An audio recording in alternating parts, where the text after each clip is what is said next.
Welcome to our Lebanon channel.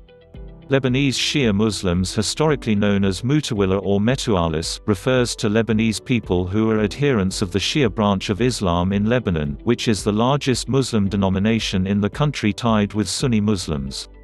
Shia Islam in Lebanon has a history of more than a millennium. According to the CIA World Factbook, Shia Muslims constituted an estimated 27% to 42% of Lebanon's population in 2012. Most of its adherents live in the northern and western area of the Bekaa Valley, southern Lebanon and Beirut. The great majority of Shia Muslims in Lebanon are Twelvers, with an Alawite minority numbering in the tens of thousands in North Lebanon. Few Ismailis remain in Lebanon today, though the quasi-Muslim Druze sect, which split from Ismailism around a millennium ago, has hundreds of thousands of adherents. Under the terms of an unwritten agreement known as the National Pact between the various political and religious leaders of Lebanon, Shias are the only sect eligible for the post of Speaker of Parliament. Origins. The cultural and linguistic heritage of the Lebanese people is a blend of both indigenous Phoenician elements and the foreign cultures that have come to rule the land and its people over the course of thousands of years. In a 2013 interview, the lead investigator, Pierre Zaloua, pointed out that genetic variation preceded religious variation and divisions. Lebanon already had well-differentiated communities with their own genetic peculiarities, but not significant differences, and religions came as layers of paint on top. There is no distinct pattern that shows that one community carries significantly more Phoenician than another. Haplogroup J2 is also a significant marker throughout Lebanon, approximately 30%. This marker, found in many inhabitants of Lebanon, regardless of religion, signals pre-Arab descendants, including the Phoenicians and Aramans. These genetic studies demonstrate that there are no significant differences between the Muslims and non-Muslims of Lebanon. Genealogical DNA testing has shown that 21.3% of Lebanese Muslims, non-Druze, belong to the Y-DNA haplogroup J1 compared with non-Muslims at 17%. According to data collected from Zaloua al. 2008 and Harber al. 2010, the percentage of haplogroup J1 among Lebanese Shiites reaches approximately 27%, slightly higher than haplogroup J2 at 21%. Although haplogroup J1 is most common in Arabian Peninsula, studies have shown that it has been present in the Levant since the Bronze Age 3300–1200 BC and does not necessarily indicate Arab descent, with the main exception being the Arabian subclade of J1 FGC12 occurring at no more than 3% among Shias and Sunnis. Other haplogroups present among Lebanese Shia include E1b1b 19% and others such as GM201, R1b, and TL206 occurring at smaller, but significant rates. Genetics aside, the population of pre-Islamic Lebanon was mainly Canaanite who began to speak Aramaic. Under Byzantine rule, this Aramine population was Hellenized and adopted the Greek language alongside their native Aramaic. It is important to note that most villages and towns in Lebanon today have Aramaic names, reflecting this heritage. While Aramaic was spoken by the rural populations, Greek was spoken in the urban communities and among traders. Beirut became the only fully Latin-speaking city in the whole East. Alongside the natives, minor pockets of Greeks, Persians, Arabs, and others from around the Mediterranean world moved in and assimilated into the population living on the territories of modern-day Lebanon. Among these pre-Islamic Arabs, Banu Amila has importance for the Lebanese Shia for adopting and nurturing Shiism in the southern population. As the Islamic expansion reached Lebanon, these Arab tribes received the most power, which encouraged the rest of the population to adopt Arabic as the main language. Under Fatimid, Mamluk and Ottoman rule. In the view of many modern scholars and academics, the spread of Shia Islam in Lebanon is tied to the dominance of certain political forces in the region. The Hamdanids, Murdasids and Fatimids came to dominate the region in the 9th, 10th and 11th centuries respectively. Shias populated and spread in numerous cities on the coast, most famously Tripoli, ruled by Banu Ammar, and Tyre, ruled by Bani Aqil, as vassals of the Fatimids. Shia groups are recorded to have even reached northern Lebanon in the region now known as Dinia. This coincides with the movement of Nusayri missionaries from Aleppo into the coastal mountains of Syria and Lebanon in 1030. According to William Harris, this spread would have most likely reached the region by 1070. The region named after a Shia group, al-Zania, meaning, the ones who doubt, possibly referring to the rejection of and doubt over the legitimacy of the first three caliphs, a core tenet for mainstream Shias. Moreover, Nazir Khusraw, who visited the region in the midst of 11th century c. 1040, wrote, "As for Tyre, most of its inhabitants are Twelver Shias. And of the famous countryside towns, in Jabal Armil, are Tebnin, Hunan, Qadis and Shakif." Nazir Khusraw also wrote, to his notice, that the majority of the inhabitants of Tiberias and Saft, and to the half of Jerusalem were Shia Muslims. After Tripoli and Tyre fell at the hands of the Crusaders and Venetians in 1109 and 1124 respectively, Shias were forced to move to the mountains and hills adjacent to their cities. As with the Druze country, Jabal Armil probably received a population influx as a result of the First Crusade. The Franks took the Jordan Valley, Tiberias, Nablus, and much of the Galilee in a thrust northward from Jerusalem in late 1099. Many Shia would have fled into southern Lebanon, where the Franks only extended their rule with the fortifications in Tebnin in 1106. The growth of Shia Islam in Lebanon is believed to have mostly halted around the late 13th century, and subsequently Shia communities decreased in size. This change of events may be traced to the Mamluks, who sent numerous military expeditions to subdue the autonomous Shias living mostly in the mountains of Kesowan, a mountainous region overlooking the coastal area north of Beirut. According to Sami Makram, a Druze historian, Kesowan was not entirely Shiite but was central for both Shias and some Druze in there. Allegedly, Shia and Druze families living there shared kinship, especially being part of the Greater Tanakhi Confederation. However, other scholars argue that this theory is frail in that it fails to present any evidence of extensive Druze presence in Kesowan. Instead, Druze presence was maximally concentrated nearby in Upper Matan region and not within Kesowan proper. 14. Aside from the demographic makeup, the first two Mamluk expeditions were unsuccessful. The third expedition, however, was overwhelming. Many Shias were brutally slaughtered and forced to leave their faith. Shias fled and dispersed, some to the Bakua Valley while others found a new safe haven in Jazin and later further south. Some pockets however survived in Kesowan until the 15th century when heavy population movements started toward the Bekaa Valley and Jbeil. Kesowan began to lose its Shia character under the Asaf Sunni Turkoman whom the Mamluks appointed as overlords of the area in 1306. Around 1450, according to tradition and family legends, a Shia exodus happened from Kesowan to Jbeil district. The process intensified around 1545 when the Maronites started migrating to Kesowan and Byblos, encouraged by the Asafs, who sought to use them as a counterweight to the Shia Hamadeh sheikhs who re-emerged in Kesowan in the 16th century. When in 1605 the Druze emir Farq al-Din Marn II took over Kesowan, he entrusted its management to the Kazan Maronite family. The Kazans gradually colonized Kesowan, purchasing Shia lands and founding churches and monasteries. They emerged as the predominant authority in the region at the expense of the Shia Hamadeh clan. By the end of the 18th century, the Kazans owned Kesowan and only a few Shia villages survived. Tradition tells us that many Shia of Kesowan also adopted Christianity after heavy persecution, and many Maronites of the region today are their descendants from many families, famously Maronites of the Hacham and Husseini families, bearing a usually Islamic family name. During the time of the Ottoman Empire, the Shias suffered religious persecution and were often forced to flee their homes in search of refuge in the south. In response to the growth of Shia Islam, the Ottoman Empire put Shias to the sword in Anatolia. Hundreds of thousands of Shias were massacred in the Ottoman Empire, including the Alevis in Turkey, the Alawites in Syria and the Shia of Lebanon. One example is the Lebanese city of Tripoli, which had formerly had a Shia Muslim majority. Many Lebanese Shia are rumored to have concealed their religious sect and acted as Sunni Muslims in fear of persecution.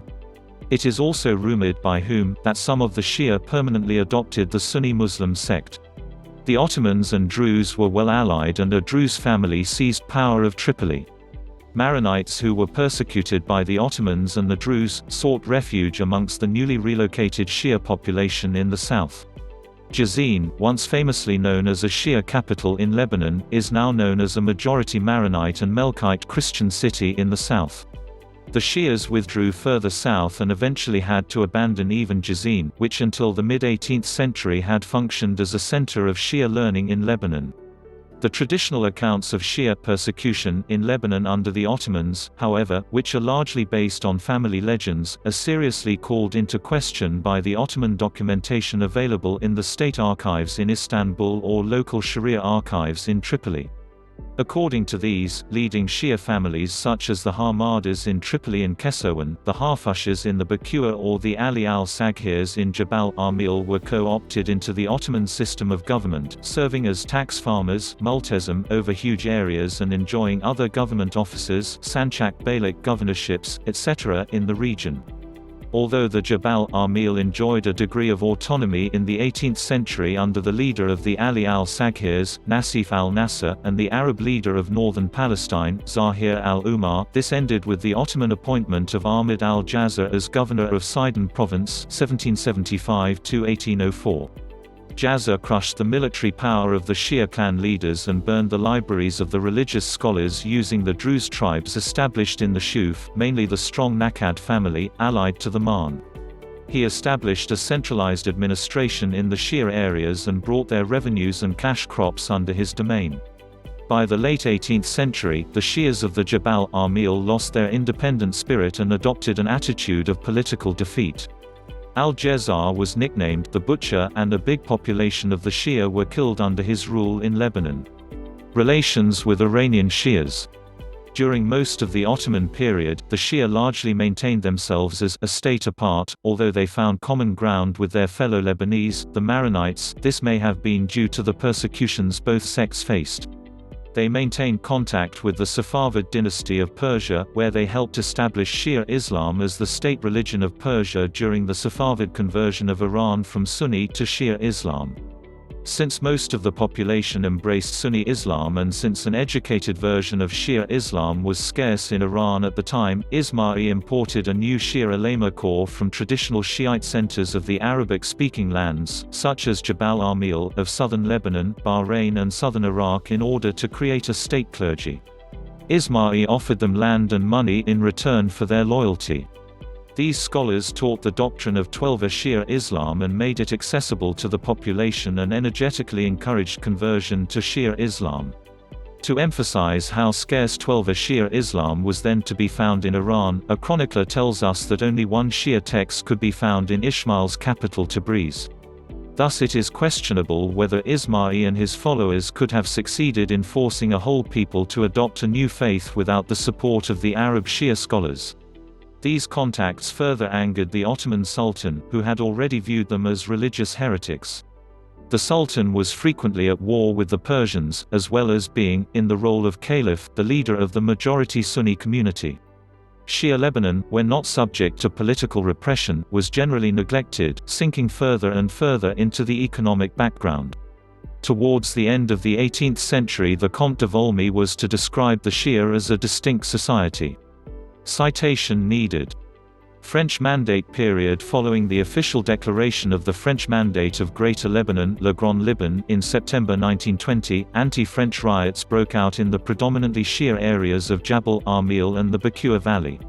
In 1920 and 1921, rebels from these areas, led by Adam Kanja and Sadiq Hamza, attacked French military bases in southern Lebanon. During this period of chaos, also several predominantly Christian villages in the region were attacked due to their perceived acceptance of French mandatory rule, including An Ebel. Eventually, an unsuccessful assassination attempt on French High Commissioner Henry Gouraud led to the execution of Adam Kanja. At the end of 1921, this period of unrest ended with a political amnesty offered by the French Mandate authorities for all Shia who had joined the riots, with the intention to bind the Shia community in the south of Lebanon to the new Mandate state. Education. During the 1920s and 1930s, educational institutions became places for different religious communities to construct nationalist and sectarian modes of identification. Shia leaders and religious clergy supported educational reforms in order to improve the social and political marginalization of the Shia community and increase their involvement in the newly born nation-state of Lebanon. This led to the establishment of several private Shia schools in Lebanon, among them the charitable Islamic Amili Society, Al-Jam'iyya al-Khairiyya al-Islamiyya al-Amaliya in Beirut, and the charitable Ja'fari Society, Al-Jam'iyya al-Khairiyya al-Ja'fariyya in Tyre. While several Shia educational institutions were established before and at the beginning of the Mandate period, they often ran out of support and funding, which resulted in their abolishment. The primary outlet for discussions concerning educational reforms among Shia scholars was the monthly Shiite journal Al-Irfan. In order to bring their demands to the attention of the French authorities, petitions were signed and presented to the French High Commissioner and the Service de l'Instruction Publique. This institution, since 1920 headquartered in Beirut, oversaw every educational policy regarding public and private school in the Mandate territories. According to historian Elizabeth Thompson, private schools were part of constant negotiations between citizen and the French authorities in Lebanon, specifically regarding the hierarchical distribution of social capital along religious communal lines. During these negotiations, petitions were often used by different sects to demand support for reforms. For example, the middle class of predominantly urban Sunni areas expressed their demands for educational reforms through petitions directed towards the French High Commissioner and the League of Nations. Ja'fari Sharia courts. In January 1926, the French High Commissioner officially recognized the Shia community as an independent religious community, which was permitted to judge matters of personal status according to the principles of the right known by the name of Ja'fari. This meant that the Shiite Ja'fari jurisprudence or madhab was legally recognized as an official madhab, and held judicial and political power on multiple levels. The institutionalization of Shia Islam during this period provoked discussions between Shiite scholars and clergy about how Shiite orthodoxy should be defined. For example, discussions about the mourning of the martyrdom of Imam Hussein during Ashura, which was a clandestine affair before the 1920s and 1930s, led to its transformation into a public ceremony. On the other hand, the official recognition of legal and religious Shiite institutions by the French authorities strengthened a sectarian awareness within the Shia community. Historian Max Weiss underlines how sectarian claims were increasingly bound up with the institutionalization of Shiite difference. With the Ja'fari Sharia courts in practice, the Shia community was deliberately encouraged to practice sectarianism on a daily basis. Shia Twelvers Metawali. Shia Twelver Metawali, woman in the Bekaa Valley in traditional clothes, 1950s. See also, Shia villages in Palestine. Shia Twelvers in Lebanon refers to the Shia Muslim Twelver community with a significant presence all over Lebanon, including the Mount Lebanon, Keserwan, Byblos, the north, Batroun, the south, the Bakua, Barbda district coastal areas and Beirut. Although a significant Shia Twelver population also exists at Ali, Matan, Chuf, Kora and Akkar. The jurisdiction of the Ottoman Empire was merely nominal in the Lebanon. Baalbek in the 18th century was really under the control of the Metawali, which also refers to the Shia Twelvers. Metawali, or Mutawili, is an archaic term was specifically used to refer to Lebanese Twelver Shias in the past. Although it can be considered offensive nowadays, it was a way to distinguish the uniqueness and unity of the community. The term Mutawili is also the name of a trustee in Islamic Waqf system. 7 Shia Twelver Mutawili villages that were reassigned from French Greater Lebanon to the British Mandate of Palestine in a 1924 border redrawing agreement were depopulated during the 1948 Arab-Israeli War and repopulated with Jews. The 7 villages are Qardas, Nabi Yusha, Al-Malikiya, Hunan, Tarbika, Abul al-Kav, and Salihah. In addition, the Shia Twelvers in Lebanon have close links to the Syrian Shia Twelvers. Alawites large mosque with tall minaret Alawite El Zahra Mosque in Jabal Mosen, Lebanon. There are an estimated Alawites in Lebanon, where they have lived since at least the 16th century. They are recognized as one of the 18 official Lebanese sects, and due to the efforts of an Alawite leader Ali Eid, the TAIF agreement of 1989 gave them 2 reserved seats in the parliament. Lebanese Alawites live mostly in the Jabal Mosen neighborhood of Tripoli, and in 10 villages in the Akkar region, and are mainly represented by the Arab Democratic Party. Bab al-Tabaneh, Jabal Mosen clashes between pro-Syrian Alawites and anti-Syrian Sunnis have haunted Tripoli for decades. Ismailism, or Sevener Shi'ism, is a branch of Shia Islam which emerged in 765 from a disagreement over the succession to Muhammad. Ismailis hold that Ismail ibn Jafar was the true seventh Imam, and not Musa al-Qadim as the Twelvers believed. Ismaili Shi'ism also differs doctrinally from Imami Shi'ism, having beliefs and practices that are more esoteric and maintaining 7 pillars of faith rather than 5 pillars and 10 ancillary precepts. Though perhaps somewhat better established in neighboring Syria, where the faith founded one of its first Dawah outposts in the city of Salamiyah, the supposed resting place of the Imam Ismail, in the 8th century, it has been present in what is now Lebanon for centuries. Early Lebanese Ismailism showed perhaps an unusual propensity to foster radical movements within it, particularly in the areas of Wadi al-Taim, adjoining the Bequa Valley at the foot of Mount Hermon, and Jabal Shuf, in the highlands of Mount Lebanon. The syncretic beliefs of the Karmatians, typically classed as an Ismaili splinter sect with Zoroastrian influences, spread into the area of the Bequa Valley and possibly also Jabal Shuf starting in the 9th century. The group soon became widely vilified in the Islamic world for its armed campaigns throughout the following decades, which included slaughtering Muslim pilgrims and sacking Mecca and Medina, and Salamiyah. Other Muslim rulers soon acted to crush this powerful heretical movement. In the Levant, the Karmatians were ordered to be stamped out by the ruling Fatimid, themselves Ismailis, and from whom the lineage of the modern Nizari Aga Khan is claimed to descend. The Karmatian movement in the Levant was largely extinguished by the turn of the millennium. The semi-divine personality of the Fatimid Caliph in Ismailism was elevated further in the doctrines of a secretive group which began to venerate the Caliph Hakim as the embodiment of divine unity. Unsuccessful in the imperial capital of Cairo, they began discreetly proselytizing around the year 1017 among certain Arab tribes in the Levant. The Ismailis of Wadi al-Taim and Jabal Shuf were among those who converted before the movement was permanently closed off a few decades later to guard against outside prying by mainstream Sunni and Shia Muslims, who often viewed their doctrines as heresy. This deeply esoteric group became known as the Druze, who in belief, practice, and history have long since become distinct from Ismailis proper. Druze constitute 5.2% of the modern population of Lebanon and still have a strong demographic presence in their traditional regions within the country to this day. Due to official persecution by the Sunni Zengid dynasty that stoked escalating sectarian clashes with Sunnis, many Ismailis in the regions of Damascus and Aleppo are said to have fled west during the 12th century.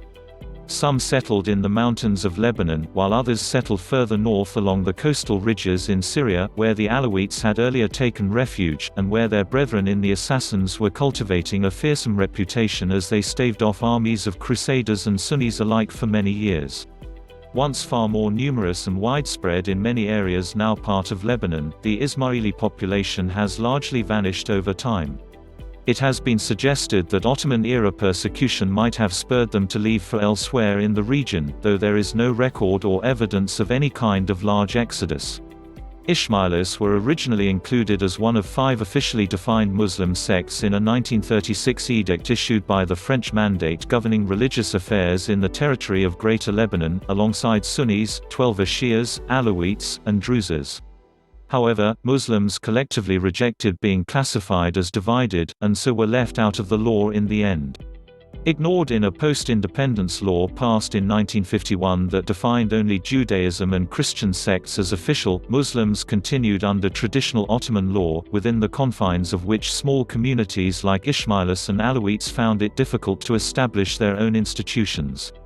The Aga Khan IV made a brief stop in Beirut on 4 August 1957 while on a global tour of Nizari Ismaili centers, drawing an estimated 600 Syrian and Lebanese followers of the religion to the Beirut airport in order to welcome him.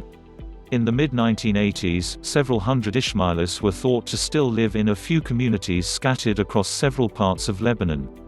Though they are nominally counted among the 18 officially recognized sects under modern Lebanese law, they currently have no representation in state functions and continue to lack personal status laws for their sect, which has led to increased conversions to established sects to avoid the perpetual inconveniences this produces. War in the region has also caused pressures on Lebanese Ismailis. In the 2006 Lebanon War, Israeli warplanes bombed the factory of the Malaban Glass Company in the Bequa Valley on 19 July. The factory was bought in the late 1960s by the Metawali group under the direction of Ismaili entrepreneur Abdul Hamid al-Fil after the Aga Khan personally brought the two into contact. It had expanded over the next few decades from an ailing relic to the largest glass manufacturer in the Levant, with 300 locally hired workers producing around 220,000 tons of glass per day. Al-Fil closed the plant down on 15 July just after the war broke out to safeguard against the deaths of workers in the event of such an attack, but the damage was estimated at a steep $55 million, with the reconstruction timeframe indefinite due to instability and government hesitation. Thank you for watching. Like, share, and subscribe for more video.